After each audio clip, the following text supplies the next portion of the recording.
Hello, dear fans, friends, and subscribers. Welcome to the Cricket Happening show today with your host Ram. And on this particular cricket show, there's a lot of cricket, so I wouldn't be able to go into any of the nitty gritties. But definitely, what I can do is I can actually do a sort of a summary today.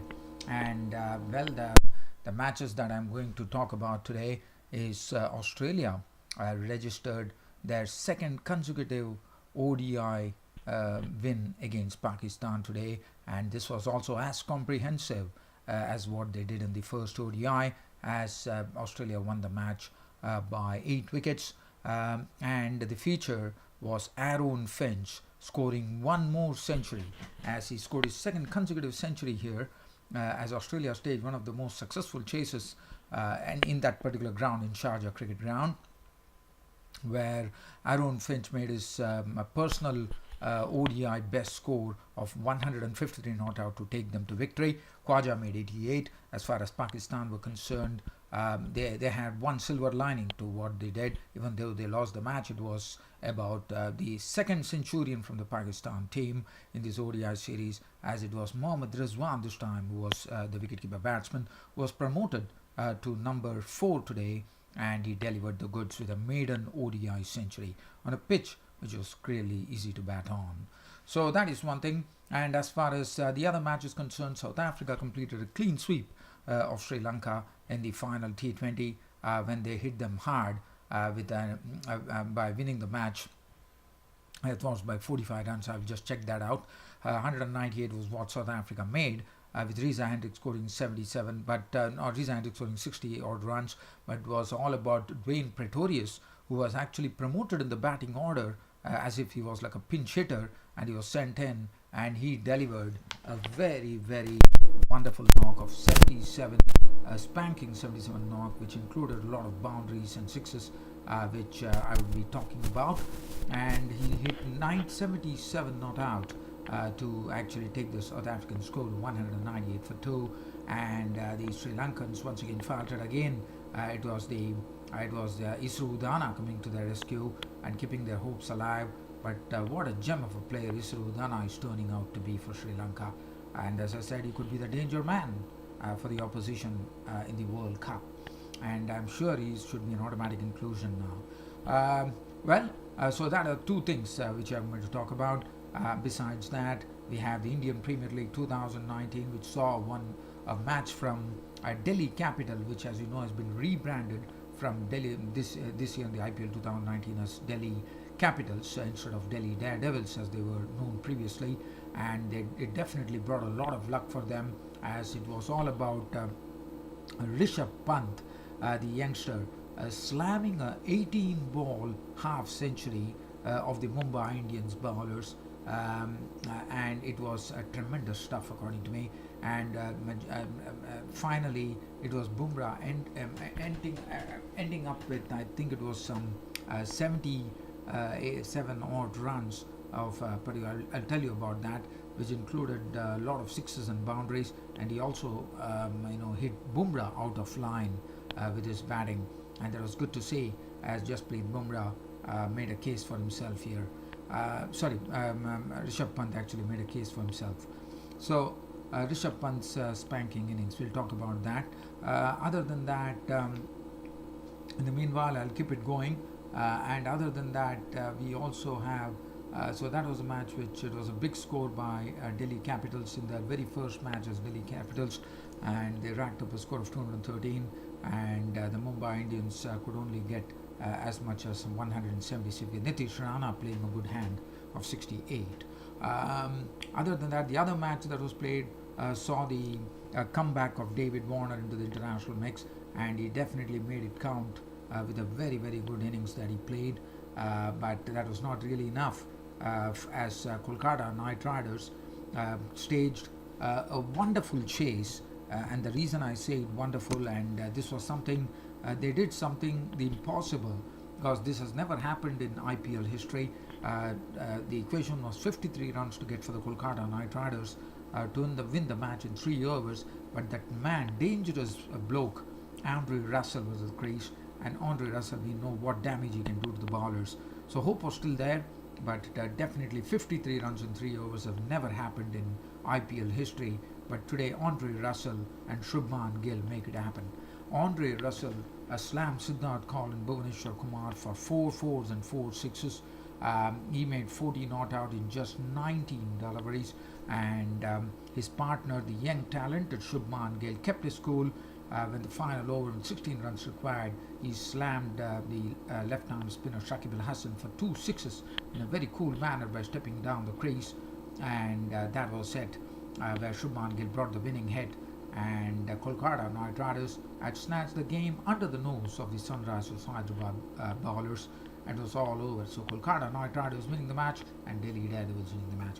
So we'll talk about both the matches, but in the meanwhile, so as I said, I won't be going into any details. I'll be just going to the crunch portion of these particular matches, and that's what precisely I'm going to do today on this cricket show. So let's have a look as to what is in store. Now, talking. So in the meanwhile, I will keep the I will keep the talk going on the, as I said, Pant actually hit 78 runs of just 27 deliveries. He really gave the innings a big kick, one could say. As I said, the Delhi Daredevils, Delhi Capitals being 213 for 6, and the Mumbai Indians being bowled out for 176, with Capitals winning the match by 37 runs. But first, I'm going to start off with the Australia versus Pakistan game. And Australia versus Pakistan, as I said, the Australians won the toss, the Pakistanis won the toss, and they decided to bat first. Well, they didn't have a good start. Jai Richardson, the young pace bowler, was full of beans as he started nipping up the wickets. First, he had Imamul Haq clean bowl for a duck, and then he picked up the wicket of Shan Masood, the opener, as Shan Masood tried to flick a delivery, was caught off the edge. He was gone for 19, 15 balls, 4 fours. After that, it was Haris Sohail playing some exquisite strokes in a knock of 34 to 46 with 5 boundaries. But Jai Richardson was bowling extremely well, and it was very unfortunate after bowling 5 overs, 2 maiden, 16 runs and 1 wicket. Jai Richardson had to go out of the field. He dislocated his shoulder, and he was out of the field. And he was bowling splendidly, and one would have loved to see his full quota of overs. But what a shame now. He could be someone who could be doubtful for the ODI series. That's the news coming in. So Haris Sohail, as I said, played some exquisite strokes for 34 to 46 ball. But the man who held the innings together for Pakistan was Mohammad Rizwan with 115 of 126 deliveries, 11 fours in that. Umar Akmal played a airy-fairy shot to the bowling line for 16 of 21 balls, 2 fours. He was gone. Shoaib Malik contributed in good measure today, and he actually gave good company to Mohammad Rizwan by staying at the crease. He's scoring 60 of 61 deliveries, 3 fours and 1 6. Fine Ashraf 14. Wasim Kaman clattered 19 unbeaten runs of 10 deliveries, 2 fours and 1 6. Yasir Shah was not out on 1, and Pakistan doing just a bit better, just 4 runs better than what they did in the previous ODI. They made 284 for 7 of their 50 overs. Look at that Jai Richardson's bowling figures. Splendid bowling. Very unfortunate that he could not. He was out with a dislocated shoulder. 5 overs, 2 meetings, 16 runs and 2 wickets for Jai Richardson. Nathan Coulter was 252. Marcus 26 overs, clattered for 40. Nathan Lyon 10 overs, 1 for 64. Adam Zampa 10 overs, no meeting, 1 for 57. Aaron Finch 10 overs, 1 for 41. Now Aaron Finch was the surprise packet in the whole affair here, and I have to tell you why. Because Aaron Finch had to fill up for Jai Richardson, but Aaron Finch was bowling so well, the captain decided to bowl himself totally, and what a spell from him. A very useful spell where the batsman could not take any liberties with him, and he really it's only in the last over of Finch that they could get 12 runs. Other than that, they were only getting single digit scores, and Finch was the one who became the man with the golden arm as he flighted one outside the off stump to Harris, and Harris was really taken by the delivery, And again, this was a ball which was the arm delivery of a right arm off spinner, which goes in straight, and the edge has safely taken behind the wicket by Alex Carey. It was the third ODI wicket, I was told, for Aaron Finch. Now, with a score of 284 for 7, it was Pakistan putting up 284 for 7. It's a matter of the Aussies actually chasing 285 runs for victory, and let's see what really happened there. For the Aussies, one good thing that Aaron Finch did is that he did not take any risk, even though it was the power play overs. He was biding his time with the crease. And because the Pakistan captain Malik decided to press in his left arm spinner Imad Wazim into the attack, and Usman Khwaja was taking good care of Imad Wazim power play overs by hitting him for boundaries and getting the runs. But the other, Aaron Finch, was totally circumspect. He did not take any risks against Imad Wazim, and it was a very sensible approach by Aaron Finch. In fact, he did not do anything in the power play. He just played second fiddle to Khwaja, but once the power play overs was over, it was Finch who actually opened up by clouting Yasir Shah into the stands for 2 sixes, and suddenly the innings started blossoming and the Pakistani bowlers started wilting. And also Khwaja, and this was a huge partnership which laid the platform, as 209 runs were added for the first wicket, with Usman Khwaja making 88 of 109 balls with 8 fours. And then we also saw the young 18-year-old pace bowler Mohammad Hasnain inducted, and he definitely bowled with lots of pace. In fact, the first ball in international cricket that he bowled was a bouncer at 147 clicks, and he continued to clock on a consistent basis over 140. So this guy really has raw pace in him, but he could not. I mean, if you look at his bowling figures, it was 10 overs or 9 overs for 54 runs. But nevertheless, he's still learning. He's a young bloke, but definitely showed a lot of promise with this wonderful pace that he was generating on the wicket. On a wicket which was very easy to bat on, as I said. Finch was still there. Then Maxwell made 19, Marsh 11, and then finally Aaron Finch was opening up, and he was there till the end, marshalling the Australian innings to a comprehensive victory, 8-wicket victory at that. Finch got his career best ODI score. He was not on 153 of 143 deliveries, included 11 fours and 6 sixes. Marvellous knock from Aaron Finch, and Aaron Finch is turning a corner here, and he has started peaking at the right time for the World Cup 2019, I reckon. And looking at the bowling, Imad Wazim, 8 overs 1 minute, none for 60. Mohammad Abbas, 7 overs, none for 38. Fine Ashraf, 9 for 45. 9 overs 54 is Mohammad Hasnain, the young blood Hasnain, who was actually blooded today, playing his first international cricket, first match in international cricket, his ODI debut. Yasir Shah, 10 overs 1. Yasir Shah once again proving very ineffective as in the first ODI. 10 overs 1 minute, 1 for 60, and 4 overs 16 for Haris Sohail. Now, we look at the next match which you are talking about. Is we are talking about a match between South Africa versus Sri Lanka. Now, South Africa, as I said, were the ones who actually batted first on this wicket, and they got a score of they got a score of 100 and they got a score of 198 for 2. It was built by Reza Hendricks, as I said. But Dwayne Pretorius was the surprise element in the whole mix, because Dwayne Pretorius came and hammered 77 runs with tremendous force, and one of his strokes, one of his sixes actually went and hit the roof of the stadium, and also he also hit Isru Udana 12 rows behind the spectators. I mean, that was really some sparkling stuff coming from this young all-rounder from South Africa, Dwayne Pretorius. So that was something that I wanted to talk about. And yes, and after that, as I said, the Sri Lankans definitely found the target of 198 very unreachable, as there was not much support coming in for the other batsmen. Isru Udana, Dikwala at the top did a good job in moving about the crease and getting runs of the bowlers.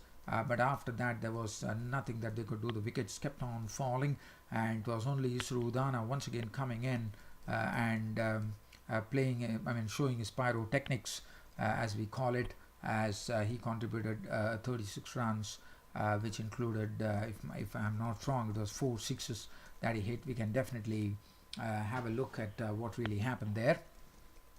And so that is something that we can talk about.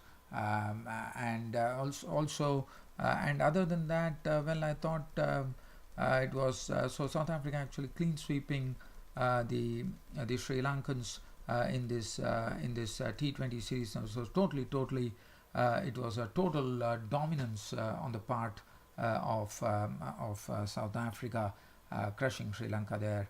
137 all out. South Africa won by the Duckworth-Lewis method. There was a problem with the floodlights, and South Africa won by the Duckworth-Lewis method. 45 runs victory for South Africa. So now let's get on to the IPL in a very brief manner. As I said, I'll be talking about the Delhi Capitals hitting 213 for. They really bang on. It was as far as the the Delhi Daredevils were concerned. Sorry, the Delhi Capitals. Pardon me about that, because they are into a new name, and been used to be saying Delhi Daredevils. So it is Delhi. We are talking about the Delhi Capitals. So Delhi Capitals, as I said, 13 for 2. It was Rishabh Pant hammering 76.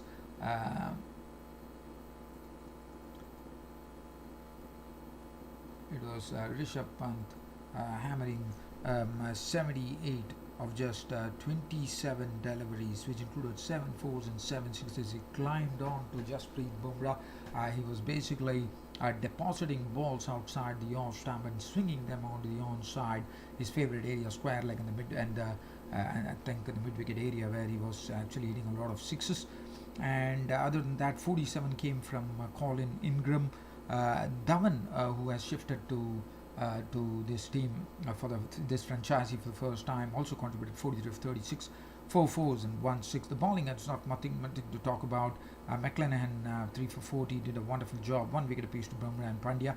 And Mumbai Indians definitely didn't look like acing the chase at all, as so it's only the batting of I thought Yuvraj Singh, who was playing for the first time for the Mumbai Indians, could not really get on. He played an innings, but it was an innings which was not very convincing, but nevertheless he was the highest scorer with 53 of 35 deliveries, 5 fours and 3 sixes. After that, only Krunal Pandya biffed a few to make 32, but that was not enough. 5 fours and 1 six, but there was no support from the other bowlers, and it ended up with Ishan Sharma, after quite a long time playing in the IPL, doing a double strike in the Mumbai Indians innings to put a spanner. Rabada got 2-1 for Bolt, 1 each to Tewatia and Kimon Paul.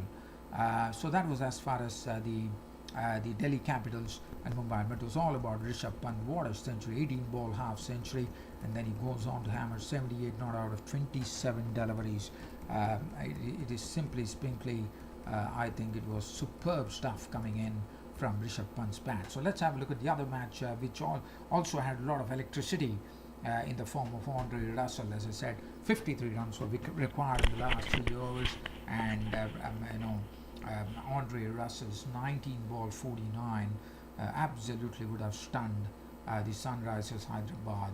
Or Sunrisers Hyderabad would have thought that this score of 181 would have been enough, and who would have thought with 53 runs to get in 3 overs that they would be losing the match. Just on a very sneak peek here, Sunrisers 183. David Warner coming on his comeback to cricket, did a wonderful job, scored 85, 53, 9 fours and 3 sixes, 39 from Jonathan Bairstow, the area opener. Vijay Shankar chimed in with 40 unbeaten runs of 24 deliveries, included 2 fours and 2 sixes, 181 for 3 on the board for the Sunrisers Hyderabad. But as I said, it was all about Andre Russell and Shubman Gill. But also credit to Nitish Rana for the Kolkata Knight Riders at the start of at the top of the order, cracking 60 68 runs. He cracked 68 runs. Nitish Rana, 68 of 47, 8 fours and 3 sixes in that. And then Robin Uthappa did his contribution as well. He was Rashid Khan was shielded, and he was only brought back when Robin Uthappa was gone, because Robin Uthappa seems to have a great record against the bowler that is Rashid Khan. But nevertheless, were also all over 53 runs taken, with Andre Russell slamming the ball to all parts of the field with enormous power. And Shubman Gill, as I said, what a cool hand he played, and he showed that he's someone who can be relied under pressure. As with 16 runs to get, he coolly walked down the wicket and lofted 2 sixes. The first was the six that he lofted in the initial stage of that final over from Shakib, when 16 runs were required, and then finally he slammed that winning six to take the Kolkata Riders to an unlikely victory. What a wonderful player Shubman Gill is. I mean, he has shown that under pressure he does not crumble. And Andre Russell was simply fantastic knock. Well, dear fans and subscribers, tomorrow Rajasthan Royals taking on the Rajasthan Royals are taking on the Kings 11 Punjab. Kings 11 Punjab. Let's not forget the man of the IPL, the king of IPL, Chris Gale, would be the most dangerous proposition to any opposition. According to me, is the king, I would say. Well, dear fans and subscribers, so with tomorrow's report coming in, you can all keep in tuned in. Always go into my Twitter cricket tweets to catch up with all my cricket tweets, which I've already tweeted about all the matches that I talked about today. And I hope you all enjoyed this broadcast of mine, with more to come tomorrow. It's good night from Ram Studios. Thank you.